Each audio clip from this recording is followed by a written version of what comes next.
ఈరోజు తెలంగాణ రాష్ట్ర ముఖ్యమంత్రిగా మా మంత్రివర్గ విస్తరణ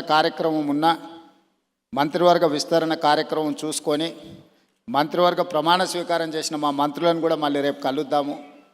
నాకు గవర్నర్ గారికి ఇద్దరికి దత్తాత్రేయ గారి పుస్తకావిష్కరణ కార్యక్రమం ఉన్నది, అక్కడికి వెళ్ళాల్సిందే అని చెప్పి సరాసరి గవర్నర్ భవన్ నుంచి గవర్నర్ దత్తాత్రేయ గారి పుస్తకావిష్కరణకు రావడం జరిగింది.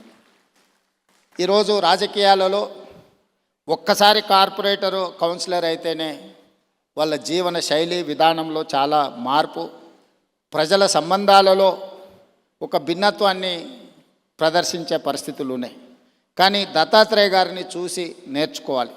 అజాతశత్రువు అనే పదాన్ని మనం పుస్తకాలలోనే చదువుకుంటాం, కానీ బండారు దత్తాత్రేయ గారిని చూసినప్పుడు ఆ పదము 100% వారికి సరిపోతుంది. జాతీయ రాజకీయాలలో అటల్ బిహారీ వాజ్పేయి గారికి ఉన్న గౌరవం రాష్ట్ర స్థాయి రాజకీయాలలో బండారు దత్తాత్రేయ గారికి ఉంది అని చెప్పి మనం ఈరోజు గుర్తు చేసుకోవచ్చు. అటల్ బిహారీ వాజ్పేయి గారు ప్రతిపక్షంలో ఉన్న, ప్రధానమంత్రిగా ఉన్న, పార్లమెంట్ సభ్యుడిగా ఉన్న, ఎన్నికల్లో ఓడిపోయినప్పుడు కూడా అటల్ బిహారీ వాజ్పేయి గారి గౌరవం ఎప్పుడూ తగ్గలేదు.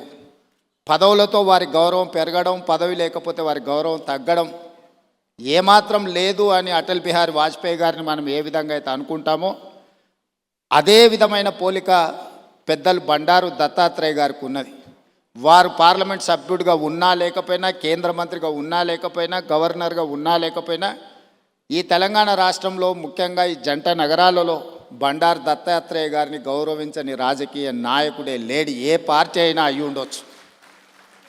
అదేవిధంగా అలాయ్ బలాయ్ కార్యక్రమం తెలంగాణ రాష్ట్ర సాధనలో కీలక పాత్ర పోషించింది.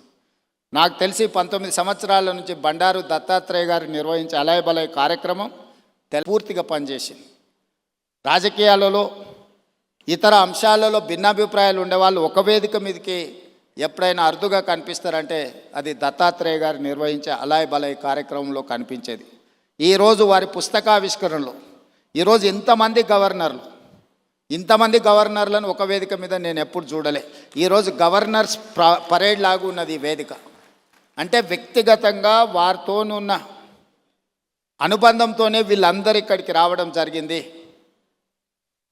తెలంగాణ రాష్ట్ర ప్రభుత్వంలో కాంగ్రెస్లో ఉన్న మంత్రివర్గం మొత్తం ఇక్కడనే ఉంది. మంత్రివర్గ సమావేశం నేను ఇక్కడనే పెట్టుకోవచ్చు అన్నట్టుగా ఉంది.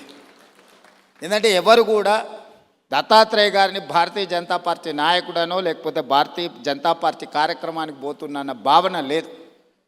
ఒక మర్యాద కలిగిన రాజకీయ నాయకుడి కార్యక్రమానికి వెళ్తున్నామని చెప్పి ఈరోజు అందరి వేదిక మీద కనిపించడం జరిగింది.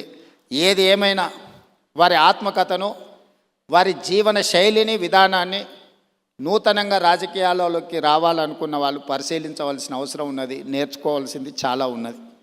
మేమందరం, నేనైతే మొదటి నుంచి వారిని దగ్గరగా గమనిస్తున్నా.